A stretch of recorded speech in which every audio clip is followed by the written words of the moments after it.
Welcome to the Sports on Pulse. I'm Gary Al Smith. We are doing more on the summer transfer market, and we are looking at the latest. Somebody with Ghanaian roots is moving, not on a permanent deal, but on a loan. Timothy Fosu-Mensah, Manchester United player, is off to Selhurst Park this season. Also, we'll touch on Serge Aurier and where he will be going and a bit more. In studio with me is Fifi Forsen. Fifi? Yeah, Gary. So, Timothy Fosu-Mensah, tell us a bit about him before we move on to the Ivorian. He's a 19-year-old and he started his football career in Netherlands. And remember, he has Ghanaian parents, but he was born in Netherlands. So he's played for the Dutch national team, but it was friendlies, and he's still eligible to play for the Black Stars. So this is what happened. Frank de Boer comes into the Premier League, and he, as typical of everybody, goes into a new place, and he wants players he's worked with before. Remember, he's worked with Timothy Fosu-Mensah at Ajax when he was there for 4 seasons. So he knows Fosu-Mensah very well, and he's brought him in because he knows Fosu-Mensah is surplus to requirement at Manchester United. Jose Mourinho will not use him, so he's brought him in to help his cause at Selhurst Park. Very well. Now, what kind of player is Timothy Fosu-Mensah, and how would he fit into the Crystal Palace mold? Obviously, he will get a lot of playing time.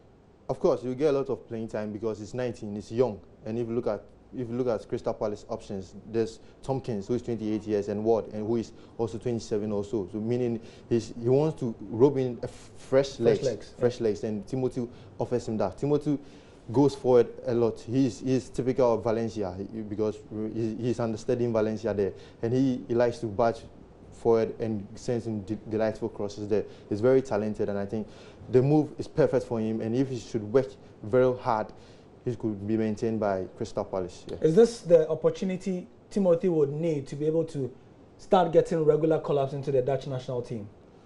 I think yes.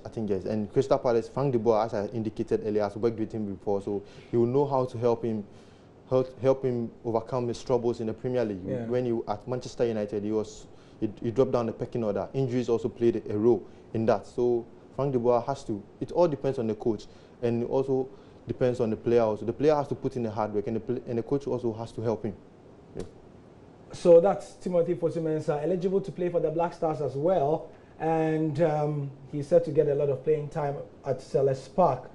Manchester United letting Timothy go means that they need somebody there, not necessarily in that position, but they are already augmenting their squad. If you watch the Super Cup against Real Madrid, their problems were very, very apparent. Serge Aurier is set to sign a 5-year deal with the Red Devils. That's him. Very troublesome guy at the best of times, isn't he? Of course, very troublesome. And remember, back in November 2016, he was barred from entering UK because of what happened in Paris when he had an altercation with the police when he was stopped at the club, and they asked him to.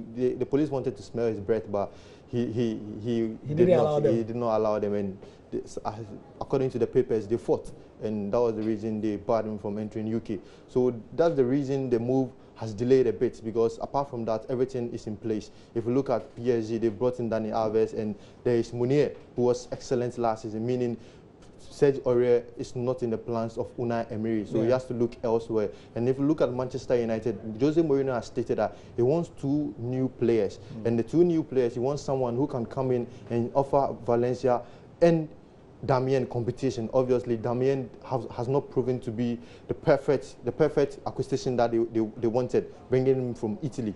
So Valencia has been the lone right back spot for Manchester United. So Serge Aurier, very talented. We saw him at the 2015 African Cup of Nations when he was in top form. He was very influential as Ivory Coast ran away with the league, with the title there. So I think it's a perfect option, but he has to check his off-field issues, his temperament and all that. So to succeed in England, if with that, the English press, you know them very well. If you are bad-tempered and you like to be in trouble for all the wrong reasons, they'll deal with you very well. Right. Speaking of dealing with players, what are Dortmund going to do with the talented Ousmane Dembele?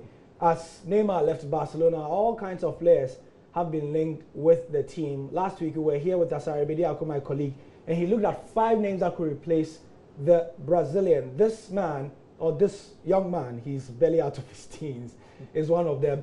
And we are hearing figures of about 100 million. Come on, man. He scored only 7 goals last season. Scored only 7 goals last season, right. But if you look at it, he's a huge prospect, and Barcelona knows it, and Dortmund also knows it. And if they should sell him for less than 100 million, probably could go to Barcelona and become instant hit, and they will be counting their loss there. But the information coming as thick as possible is that he has been suspended because he skipped training, and the club does not know his whereabouts.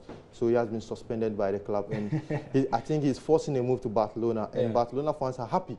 But they should remember they criticized Neymar for forcing a move to PSG. Yeah. Thank you very much, Fifi Forson, for that update. Also, before we go, Philippe Coutinho is also still in the news. Whether he will leave or not is a subject of speculation. Liverpool have put away immediately another bid from Barcelona. That story will keep on chugging along, and so would we. I'll be back at 8:20 with more. I'm Gary Alsmith, and that's The Sport.